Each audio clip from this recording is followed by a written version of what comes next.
Make sure my microphone's on. Sound like it is. Welcome to Sunday morning Bible class here at Cookeville. If you're visiting with us, we're especially excited that you're here and that you're here with us. My name's Larry. I'm one of the elders here, and Don and I have been swapping around, taking turns teaching class on Sunday mornings. We've been working in Jonathan and Clede, and then Howard got in there some, so we're going to let him teach a little bit. And schedule, we have a calendar that we keep our schedules on, and we've been juggling that some. And I've not taught in a little while, and it's not because I haven't wanted to. It's because we've been trying to work some of these other guys in, and when Don's here, we want to take advantage of that, certainly. So get him in there to teach some, and then when it become my turn to teach, well, lo and behold, I was sick. So it's I've got to where I call it sick season. It tends to start like late September, and it seems to hang on until about March. Not like it used to be. It seems like we have a lot more things goes around. So I got that, but I've gotten better. Appreciate all your well wishes and folks that checked on me, and evidently a viral respiratory thing. So anyway, that's gone now, and I'm feeling good. So I'm excited to teach today. I think next week is Jonathan's down to teach. Not going to happen. I've got so much material, there's no way I can get this done today. And I was thinking about how to present this. And then the last time I taught on Timothy, and I'd studied, and I had a pile of material. And I got up here, and I had every intention of putting all that material into one lesson, and I think I wrecked it. I took a really good lesson. I plowed through it so fast that when I got done with it, the only thing Gina said when we got to the car, she said, "You got to slow down." So I realized that I could have done better with that. It was a great lesson, and I don't think I presented it in a great way. And this one has the potential to do absolutely the same thing. So it'll take me today and then probably next week to get through what we're going to talk about. Also, and whenever I know that I don't have to try to finish it all in one lesson, I feel more relaxed and I can go about things a little better. You know, I've been teaching from the center. I'm going to slide back over here a little bit like I used to so I can see the PowerPoint. It's interesting that Don said that he's skipping slides sometimes this morning because I do that too. If it's not in front of me and I don't see it, of course it's back there, but it's at a distance a little harder to see. So anyway, we're going to slide back over here.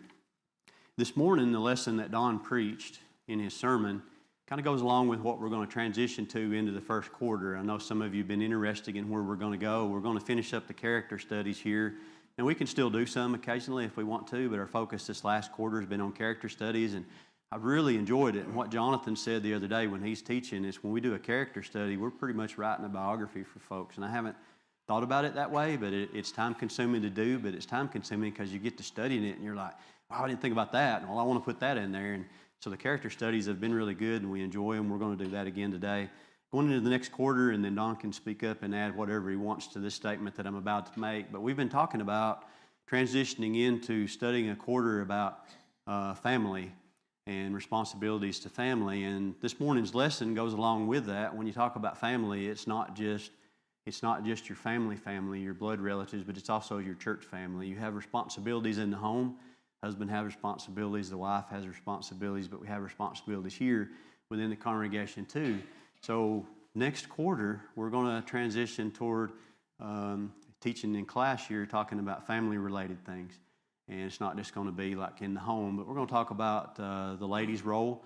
We're going to talk about some things that ladies don't normally think about, that's their ability to do and that they're able to do. But interestingly enough, sometimes we think that there's maybe not much going on, but if you really get close to a situation, you see that people are super busy in the background. And there's a lot of folks that do a lot of things here that aren't really noticed. And we understand that, and that's the way you're supposed to do your work. We don't have too many folks that want to stand around and say, hey, look what I'm doing. So they go under the radar a little bit sometimes. But we're going to talk about a lot of that, and that's going to be what we're going to transition into next quarter. Some of our Seek Ye First is going to be centered around that a little. So look forward to that. Don't think it's going to be a boring quarter that we're just going to tell y'all what you can't do. That's not what it is. We're going to try to encourage you and uplift you and try to kindle the fire a little bit that we had when we first came together. Is what Don and I are hoping to do. We don't want you to, let off at this point. We've still got a lot of work to do and many things that we want to accomplish. So that's probably going to be what we'll go toward next quarter. So clicker's on, so I think we're ready to get started. Today, we're going to talk about King Herod. And there's a reason that I picked him to study. You know, I've been trying to pick what I call minor major characters or major minor characters, however you want to word that, in my character studies. I've tried to pick people that are maybe not as well known or not talked about as much, but Herod is talked about quite a bit in the New Testament. And we're going to start out I guess, in Matthew 2, verses 1 through 13. We're going to take a little bit of a detour as we get going here, but we're going to open up. We're going to talk about Herod here a little bit to start out with. So we'll look over in Matthew 2, verses 1 through 13. That's where we're going to start with this reading, and we're going to analyze this a little bit as we go through it. Starting out in verse 1 there, it says, "Now after Jesus was born in Bethlehem of Judea in the days of Herod the king, behold, wise men from the east came to Jerusalem, saying, Where is he who has been born King of the Jews? For we have seen his star in the east and have come to worship him. And when Herod the king heard this, he was troubled, and all Jerusalem with him." Found that to be interesting. You know, I've read this a bunch. We always talk about this time of year. We think about the birth of Christ. And we're going to talk about that a little bit here, and we'll have quite a bit to say about that. But when you talk about Herod heard about this and heard about the wise men coming in and the wise men following the star, and he heard this, and it says that he was troubled, and all Jerusalem with him. I find it's interesting that he's troubled, and then the things that you see him start to do right after this, we'll see some more things that maybe don't make sense on the surface if you think about what Herod's doing here. Verse 4, it says, "And we had gathered all the chief priests and the scribes of the people. Together he inquired of them where the Christ was to be born." Now stop there again. One of the things I find really interesting about this, if you slow down and you read this and you take your time and you absorb what it says when Herod the king heard this, he was troubled. Well, why would he be troubled? And then it says Jerusalem with him was troubled. And why would they be troubled? Because they should be looking for the Messiah, right? And then here's something else that is even more interesting. It says, after he heard this and he was troubled and Jerusalem was troubled, he gathered together all the chief priests and the scribes of the people together, and he inquired of them where the Christ was to be born. Well, look how they answered the question. He got the chief priests and the scribes together, the people that are knowledgeable in the scriptures, the people that are supposed to know the Jewish law, the things that are already written. He gathers them together and asks them, where was he born? Where is he supposed to be born? And then they say to him, in Bethlehem of Judea, for thus it is written by the prophet, but you, Bethlehem, in the land of Judah, are not the least among the rulers of Judah, for out of you shall come a ruler who will shepherd my people Israel. Why is it odd that Herod, who is the king, who is a practicing Jew himself, and we'll talk about that a little bit later, how did he go about figuring out where Christ was supposed to be born if this is really the Christ? What did we just read? Who did he call together? Crowds and Pharisees. Why didn't he know that himself? He knew where to look. He knew it was in there somewhere, but he didn't know. He didn't know what it said. So he had to gather them around and ask them. There's a little mini lesson in that itself. It's like when something happens in your life, and we can't know everything. You've got to study the Bible our whole life, and we'll learn and we'll grow, and our knowledge will get deeper. And as we grow, we'll find things that we didn't know was there, and we'll absorb that, and we'll be stronger, and then we'll be able to teach others. But if we're not studying, and if we don't know where anything is, like this is a major thing. He should know where the scriptures say where the Christ is going to be born, but he obviously didn't have a clue. He had to gather men that he knew would know that. You know, over the years in Deuteronomy 18, it says that the kings were supposed to carry a book with them. And he might have known that. But that's the reason why he might have known where to look. Yeah, he didn't have a clue. So going on, starting in verse 7 there, he says, "Then Herod, when he had secretly called the wise men," so he knew the wise men was seeking Christ, and he knew that because he had heard that, and he called them together secretly. He didn't want people to know he'd done this, and determined from them what time the star appeared. And he sent them to Bethlehem and said, "Go, search carefully for the young child, and when you have found him, bring back word to me that I may come and worship him also." And when they heard the king, they departed, and behold, the star which they had seen in the east went before them till it came and stood over where the young child was. And when they saw the star, they rejoiced with exceeding great joy. And when they had come into the house, they saw the young child with Mary his mother, and fell down and worshipped him. And when they had opened their treasures, they presented gifts to him, gold, frankincense, and myrrh. And then being divinely warned in a dream that they should not return to Herod, they departed for their own country another way. Some more interesting things about that. Now, Herod knew that these wise men had came and that they were going to the Christ that had been born. He believed it evidently because he was concerned enough about it that he wanted to secretly call them in and ask them, where is he? Where is he going to be at? I want you to go there, and I want you to find him, and I want you to come back and tell me where he's at so that I might go worship him also. So that tells me that Herod couldn't see that star. That star wasn't going to lead Herod to them.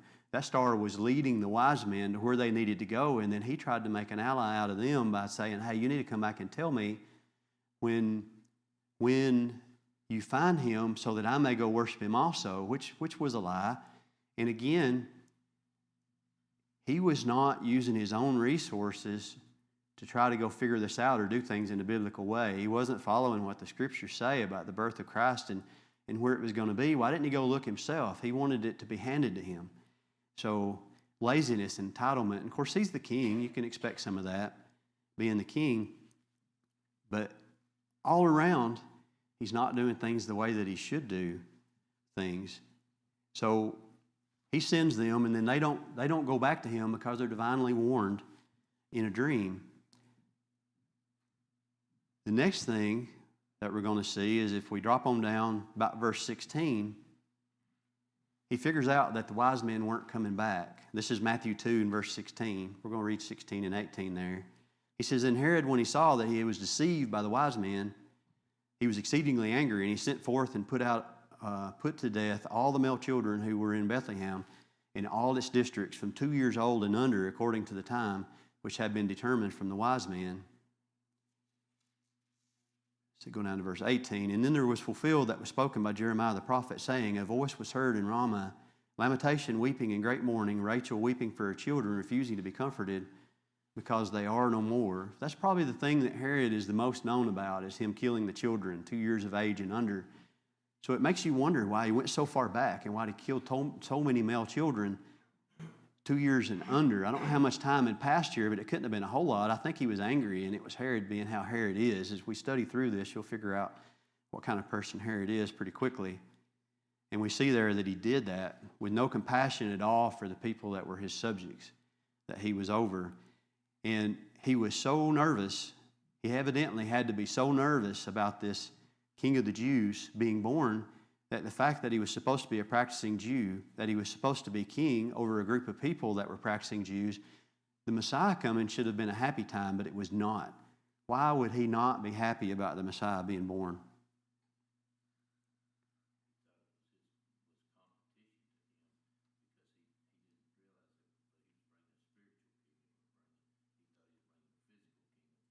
Yeah.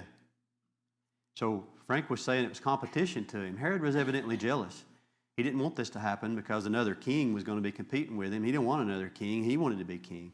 And he didn't want to lose some of these privileges that he had, but he didn't understand really the purpose of Christ coming if he didn't even know what the scriptures say about the Christ. So another thing that's notable that we're going to learn about Herod is over in Luke chapter 23, starting in verse 7. We'll go through 7 and 12 and we'll read about that. And this is again another account of Herod. Luke 23, verses 7 through 12. And this is where Christ, as an adult, he's about to go through his trial and the difficulty leading up to that. And he's with Pilate, and Pilate's questioning him. And it says in verse 6 that when Pilate heard of Galilee, he asked if the man were a Galilean. And as soon as he knew that he belonged to Herod's jurisdiction, he sent him to Herod, who was also in Jerusalem at that time. So Herod happened to be in Jerusalem at that time. Herod had multiple palaces. We're going to look at that. And he happened to be in Jerusalem at this time. So he says, hey, Herod's in Jerusalem right now. We're going to go ahead and send him over there because Christ is of that jurisdiction because of where he was from or where he was born. And then in verse 8 it says, now when Herod saw Jesus, he was exceedingly glad, for he had desired for a long time to see him, because he had heard many things about him, and he hoped to see some miracles done by him. And then he questioned him with many words, but he answered him nothing. And the chief priests and scribes stood and vehemently accused him. And then Herod, with his men of war, treated him with contempt and mocked him, arrayed him with a gorgeous robe, and sent him back to Pilate. And that very day, Pilate and Herod became friends with each other, for previously they had been at enmity with one another. A few things we're going to notice about this, but I'm going to ask you a question first. And Don and I have talked at length about this. He's not going to answer because he knows where I'm going, and we're going to say, Monty probably not answer. I want somebody else to answer that maybe doesn't answer a whole lot. And here's the reason why. I know Monty's probably studied this. Herod goes from trying to kill the Christ by killing every kid 2 years old and under. He wanted him dead. And then we read this here where Jesus is put in front of Herod. He comes before him. All that winds up happening is he can't get Jesus to say anything, so he mocks him, puts a fancy robe on him, they make fun of him, and then they send him back to Pilate. Why didn't Herod kill him when he had him standing right in front of him? Why didn't Herod go ahead and send him to the cross? Why didn't Herod deal with him immediately right then? But he doesn't do that. He killed all the kids trying to kill him, and then he just lets him walk out and he sends him back to Pilate. Why didn't he do that?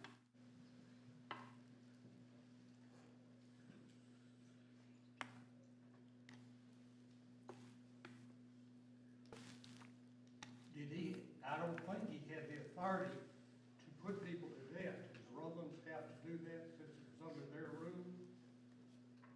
So the fact that none of you answered is interesting, and it makes me feel better. And here's why it makes me feel better. You probably don't remember this, but over at the JNS building, I was teaching one night, and I taught on Wednesday nights for a while, and I had not studied Herod, okay? He didn't interest me then. A lot of other things I was studying on, and I hadn't thought about this. And I just made this comment out loud, and it's because I hadn't studied about it. And we were studying about Jesus and about him going before Herod and all that. And then I just asked the question kind of to myself, but just out loud, I wonder why he didn't just kill him then. What was different? Not the same Herod. Did you know that? Not the same Herod. There was multiple Herods, 5 Herods, actually. And that's why I can't do this in one lesson. We're going to look at all of them. This was not the same Herod. This was a child of Herod that was also called Herod. This was Herod Antipas. The Herod that starts out when he kills the children is Herod the Great. Completely different Herod. And why they all want to be Herod? I don't know the answer to that, but they called themselves that. And I think a lot of it was because of Herod's influence. And how do I know it wasn't the same one? Let's look back over at Luke. Let's see, that's what we just now looked at. Drop down below my question there. Let's look at Matthew. Matthew chapter 2, verses 13 and 18. Matthew chapter 2, verses 13 through 18. And we're backing up a little bit, and this is whenever Jesus was born, Christ was born, starting in chapter 2 of Matthew, verses 13. Now when they had departed, behold, an angel of the Lord appeared to Joseph in a dream, saying, and this is when the wise men had departed. They had left where they came to see baby Jesus. And an angel of the Lord appeared to Joseph in a dream, saying, arise, take the young child and his mother and flee to Egypt, and stay there until I bring you word, for Herod will seek the young child and destroy him. And when he arose, he took the young child, he and his mother, by night, and departed for Egypt, and was there until the death of Herod, that it might be fulfilled, which was spoken by the Lord through the prophet, saying, out of Egypt I killed my son, or out of Egypt I called my son. So that tells us there that the baby Jesus, Mary and Joseph took him out of direction from the Lord through the angel, that they went to Egypt and they stayed in Egypt until Herod was dead. So it's not the same Herod. He didn't come back. He couldn't be standing in front of this Herod when he's on trial, when he's about to be crucified as an adult, if it was the same Herod. So that Herod the Great, he had to stay in Egypt until Herod the Great had passed. And we can read the rest of the story there if we drop on down in Matthew 2, verses 19 through 21. Now when Herod was dead, so he had passed, Herod the Great we're talking about, behold, an angel of the Lord appeared in a dream to Joseph in Egypt, saying, arise, take the young child and his mother, and go to the land of Israel, for those who sought the young child's life are dead. So the Lord is telling him through a dream that you can take the child and you can go back now, because the one that seek to destroy him, to kill him, is now dead himself. And then he arose and took the young child and his mother, and they came to the land of Israel. And then he goes on to say some other things there as it goes forward. So it was definitely a different Herod, and that was the whole reason, and I didn't know that. And I'll definitely not ever be one that'll stand before you and try to act like I know something that I don't know. And that was one of those nights I had not studied it. It was a comment I said out loud. And then Don very kindly afterwards says, not the same Herod. Very kindly. Now, you can correct a brother and do it in a way that's not offensive. And I thought, wow, I didn't think about that. And then I went and studied it. And I thought that'd be a good study. So here we are today talking about it. So if you didn't know that, don't feel bad. I didn't either. You can't know everything. And that's how you learn. You have a brother tell you if you don't know. And then you go study it and you figure it out. So before we talk about Herod, we're going to take a little bit of a detour. We're going to kind of hold a pin right there, put a pin down right there, and we're going to take just a little bit of a detour. Let's look at Matthew chapter 2, verses 1 and 2. Yeah, that's That's a cartoon of the baby Jesus. Got a little bluebird beside him. Matthew 2, verses 1 and 2. Now, after Jesus was born in Bethlehem in Judea in the days of Herod the king, behold, wise men came from the east and came to Jerusalem, saying, where is he who is born King of the Jews? For we have seen his star. That was the wrong one. I clicked the wrong one. Matthew 2, verses 1 and 2. So let's start that again. Now, after Jesus was born in Bethlehem of Judea in the days of Herod the king, behold, wise men from the east came to Jerusalem, saying, where is he who has been born King of the Jews? For we have seen his star in the east and have come to worship him. And then we'll drop down to about verse 11, 12, and then we'll continue on there. And when they had come into the house, they saw the young child with Mary his mother and fell down and worshipped him. And when they had opened their treasures, they presented gifts to him, gold, frankincense, and myrrh. How many wise men were there? Three. Don's laughing. He knows. So this is something that we've heard a lot. We're going to go over a few things that we've heard before in the past, but all the time we hear people say there was three wise men. Where do they get that? Why do they say three wise men? Because there was three gifts, but there could have been two. There could have been two, and one of them had extra stuff, and they gave it to him. There could have been 10, and that could have been what they were carrying with them, and I don't know why they were carrying like a load of these things, but I mean, that's what it says, and that's why people get that. We're going to talk about some misconceptions about Christmas here for just a few minutes. And I developed this lesson back in November. I was supposed to be doing this at the end of November, but it just so happened it's just right here. You know, Christmas is this week, and it's okay. I was starting to worry I wasn't going to get it in, and I didn't want to rewrite the lesson. And Cleek talked about some of the stuff a little bit Wednesday night in his invitation.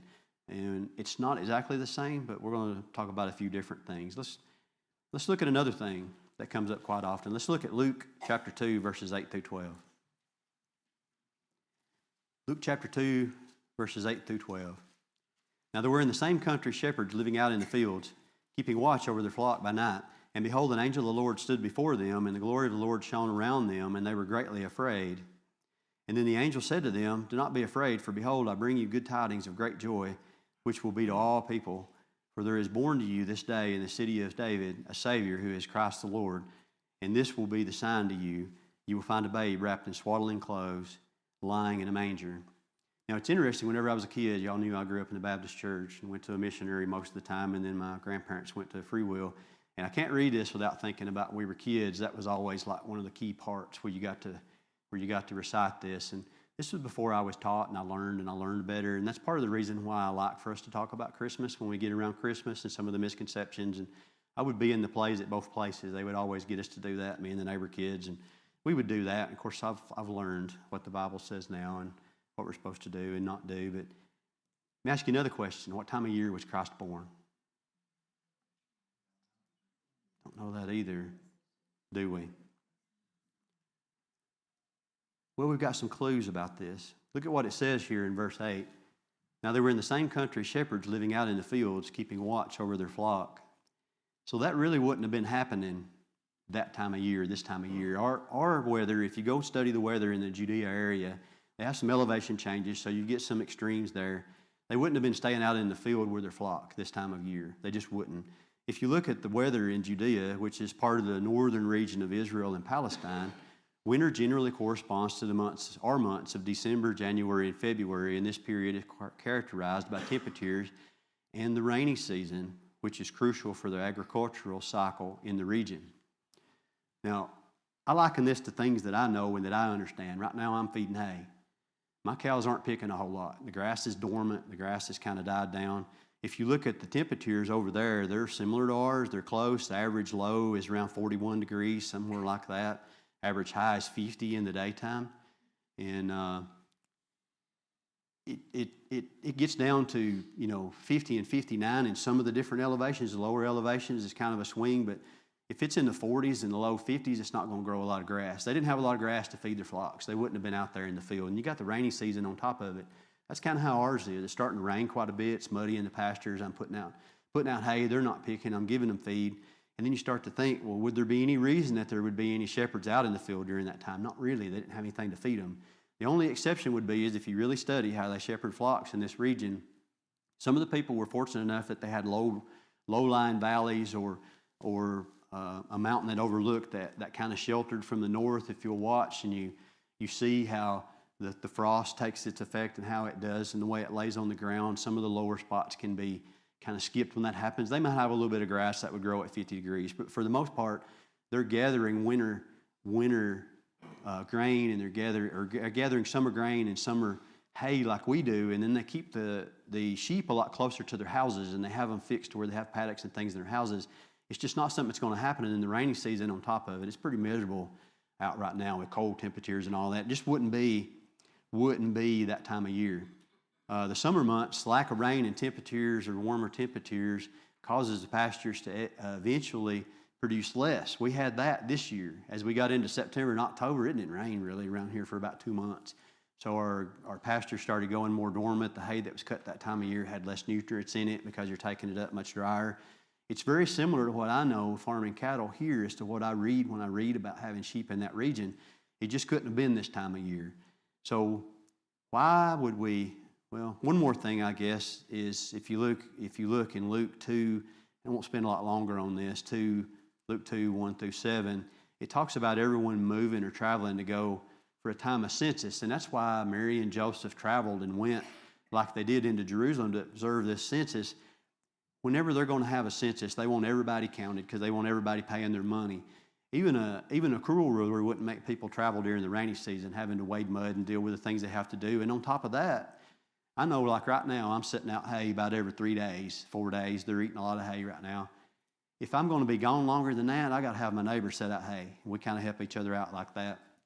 If you've got sheep at home, and they're at home because they don't have pasture to pick, you're not going to leave your sheep at home and go to a census either. None of it makes any sense for it to be that time of year. So that's another knock against it being there. And then one more thing before we leave this particular reading. You know, whenever I was reading that reading and I said that he was wrapped in swaddling clothes, lying in a manger, have you ever really looked at that word really hard, what it says? What's that word say? It actually says swaddling cloths. It doesn't have an E in it. And I'm no spelling major. I struggle with spelling. I spell everything like it sounds. But there's no E in it. It's not clothes. I read it as clothes because that's the way we always read it. We say swaddling clothes. What about that? What is swaddling cloths? Don's about to bust over here. He's wanting to get in on this, I know. He loves this particular study, and he has a great video on it. He shared it on Facebook, and usually around this time of year, he'll try to do that. Timing didn't work that way for him this time. What is swaddling cloths? You ever think about that, or you ever notice that? It is. It's exactly right. This little cartoon is inaccurate. That's one big wrap. That would not have been what this is talking about. A swaddling cloth, it says cloths for a reason because it was cloths. It was multiple cloths, and they would wrap it around them. And what Mary was doing by wrapping the baby Christ in swaddling cloths, they would wrap them up tightly, kind of like the baby is in the picture, and we used to do that. They would wrap them up tightly because they believed during that time that if they restricted movement to an extent that it would let the limbs continue to develop as they were very young, and plus it keeps them from scratching their face. Mary was being a good mother by wrapping the babe in swaddling cloths, and it was strips, not whole pieces like this. And if you look at that, that's exactly what it is. If you look the word up, like Don said, I sure don't know Greek, but if you look up the word used here, it was long, narrow strips of cloth wrapped around a newborn infant to restrict movement. It was thought the best way to take care of an infant was to wrap him tightly and restrict the movement of their limbs, and it would let them continue to develop and kept them from scratching themselves. Mary was being a good mother. So knowing that is just an interesting fact about the story that maybe you haven't noticed, and it's really not going to, I guess, give you tools to teach somebody else other than this. These things that we've talked about here, the 3 wise men that weren't really 3, the time of year that people have picked for Christmas, and I said earlier that a lot of people think about the birth of Christ during this time, and that's what they make Christmas into. We're going to talk about that just a little bit, and then we're going to move on. It's stuff to know that might initiate a study with somebody. You could say, hey, did you know there wasn't 3 wise men? They're like, what? I've always been like, yeah, there was. No, there wasn't. It doesn't say that. It gets them in the scriptures, and it lets them know you've discovered something they didn't realize, and then you can talk with them. It gives some validity to your knowledge. Same thing with the timing of when we try to, celebrate this. Well, why do we have a Christmas holiday? And I put that one on there because it made me think of something Avery when she was little. So why do we have a Christmas holiday? Christmas trees and sanitize, and why do we have all that? Sanitize, that almost sounds like sanitize. The first recorded celebration of Christmas on December the 25th occurred in 336 CE during the reign of the Roman Emperor Constantine. It was later officially established by Pope Julius in the mid-4th century, and there's no mention of Christmas in the Scripture. They didn't worship Christ's birth. Clee alluded to that Wednesday night. So why December 25th? Why has that been chosen for our country? Most of the world does it on December 25th. It's thought to have been influenced by several factors, both religious and cultural. It goes back to Roman festivals. There's one called Sol Invictus. It's the unconquered sun. December 25th was celebrated in the Roman Empire as the birthday of the sun god, marking return of longer days with a winter solstice. We're about to have the winter solstice here. I think it's the day after Christmas this year. The winter solstice it's the longest night and the shortest day. In other words, the least amount of daylight. And then we're going to start swinging into more daylight that we would rather have. So that was part of the celebration they had. December 21st was the winter solstice. It was the winter solstice this year. I've got it in my notes. The 21st was the winter solstice, not the day after Christmas. It'll be the shortest day and the longest night. Saturnina, popular Roman festival in December, honored Saturn, the god of agriculture, with feasting and gift-giving. And by choosing December 25th, early Christians were seeking to Christianize some of these pagan holidays. They didn't have holidays that they could enjoy that time. They were converted to Christianity, and they missed their celebrations that they used to have. And some of their friends, I guess, was still doing that, and they enjoyed getting together and doing those. So they thought, well, we'll make our own. So that's how we wound up with Christmas. That's where Christmas comes from. There's some theological symbolism in it too. And this one's a stretch, but they think that some of the reason why they tried to pick this as Jesus' birthday and think about that is that, Christ is supposed to be the light of the world, and that, Christ is, supposed to be born on that day, and he's supposed to be the light of the world. So here's the thing.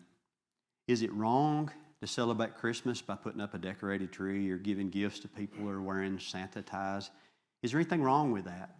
And if Don wants to jump in here and expound on this a little bit, it's not going to bother me. Is there anything wrong with us celebrating this holiday?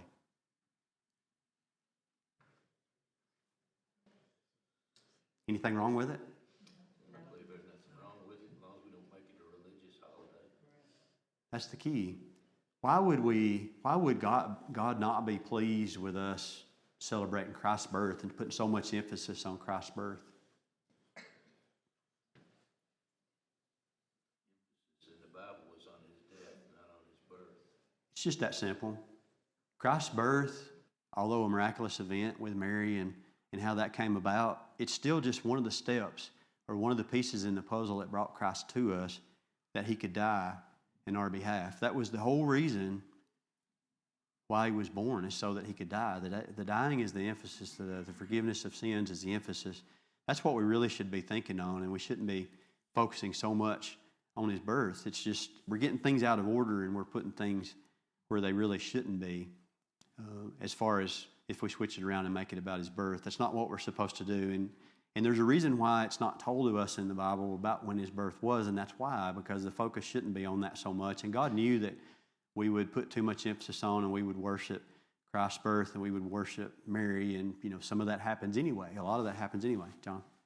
It's treating his birth as a religious holiday, that was basically just a fulfillment of a prophecy with his virgin birth and all that. That would be no different than us celebrating his baptism because he was fulfilling all righteousness. Why don't we create a holiday around that? Why don't we create a holiday around other things that happen? Yeah, that's a good point. Ultimately, it's the Lord's Supper. That is our celebration. Yeah, Jonathan's saying, if you're watching the live stream and you couldn't hear it, it would be no different than us celebrating his baptism or any other thing that Christ done while he was here with us on earth, picking out his birth to celebrate. It's not the focus.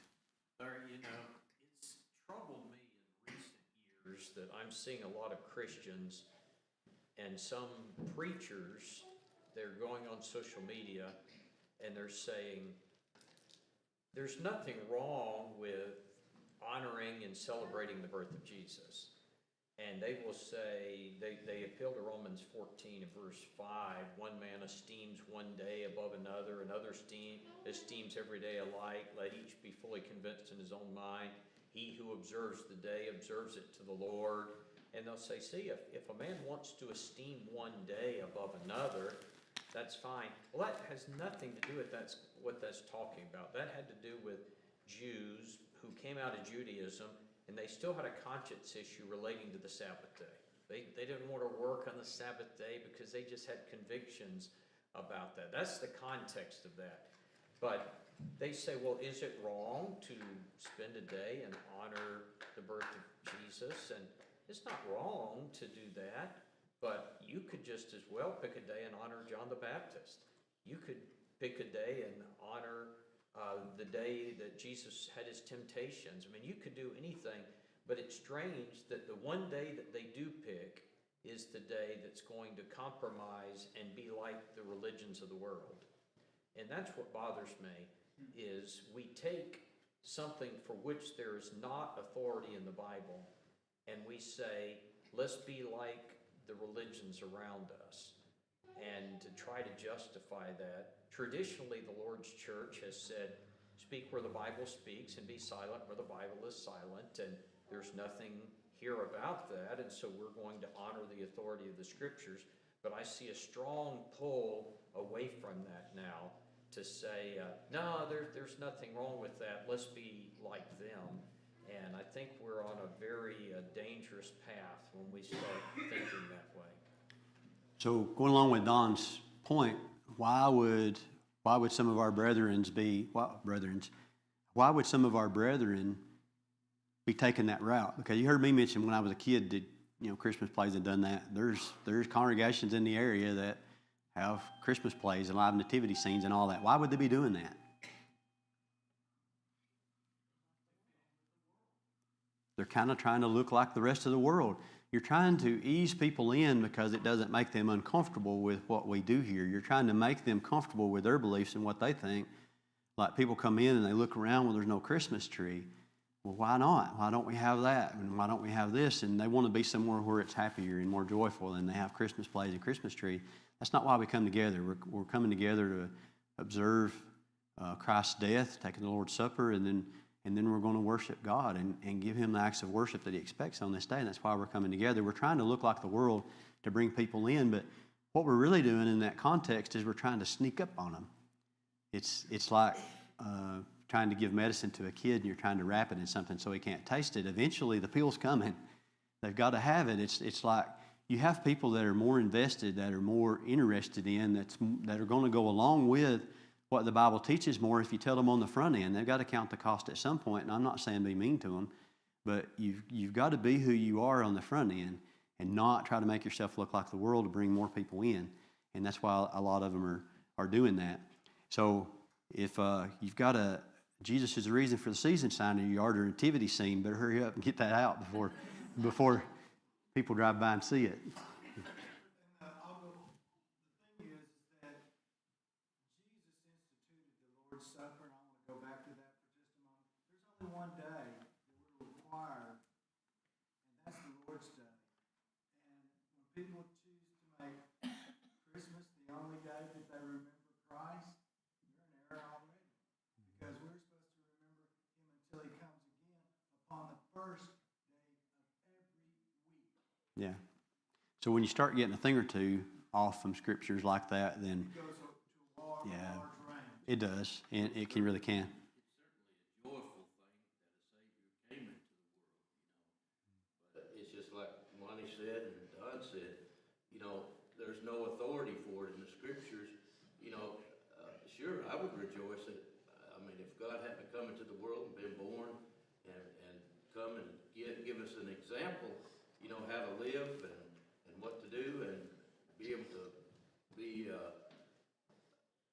put Himself in place of us for our sin, we'd be in bad shape. So certainly it's a joyful thing. There's no doubt about that. But as far as making it a religious rite or something like that, it's just not. That's not what needs to be done. Well, it's interesting when you read through this and you slow down and really look at what it says, all the things that surrounded Christ's birth and how that came to be and how God stepped in and gave guidance to Joseph and Mary and to the wise men that came and the shepherds within the field that saw this. And then you had Herod that knew so little about the Scriptures that he had to ask those around him, When's he supposed to be born? Well, I don't know. Well, he wasn't looking for him. He didn't want him because he was content with being Herod and doing what Herod does. And it's interesting to see how all that comes together. And it is certainly something to be happy about. But you're not asking yourself, why did he come here? What was his purpose? What's the end result? If you don't ask yourself that question, you're missing the point. I know the bells can ring any second, but I thought about Herod killing all of these babies, and you think, what kind of barbarian could kill all of these babies? What leader of a nation gets up and says something like that? And I had a flash in my mind of hearing President Obama justifying abortion in a news conference he had, and it occurred to me, that's no different. And we've looked at it differently and justified it differently, but it's not different. And if a leader could do one, he can do the other. Yeah. So whenever I was reading through this, studying about Herod, and there's a lot to study about him, I don't know how I stumbled on it, but I stumbled onto an article that a guy had written talking about Herod, and very similar to what Don said, both are organized ways to kill. Both are organized ways to end the life of a child. And you see Herod organizes this way in a manner that the children are already up to 2 years of age, and you read this and you think how awful that would be and how everybody would hate him for that. And he's supposed to be a Jewish leader leading the Jewish nation, and then he not only allows this to happen, but he causes it. And then you see what we have today, and this article likened it to abortion in the same way. You have an organized thing that's okayed from the higher level of government, and then a lot of people don't think anything about it. It's just a difference in us. He was thirsty after power, and I see that in today too, just like Putin. Herod was ruling over these people, and it's just like that. He's ruling over his own people. Putin was, and he didn't care about his people. Like 700,000, just because he wants to attain. Now there may be more to it than what's on the surface, but still, I mean, over probably 1 million people been killed in this war. No sense made of it. Yeah. So we didn't really get to Herod. We kind of did, but we didn't. But Herod the Great is our main focus, and then we're going to talk about his children. And Herod had multiple children by multiple wives, and 5 of them wound up being Herod's. Well, 5 of them wound up being Herod's also. So we're going to focus mainly on Herod next Sunday, and then I'll throw the other ones in. As I have time, I'll try to wind it up next Sunday. Thank you for your attention, your comments.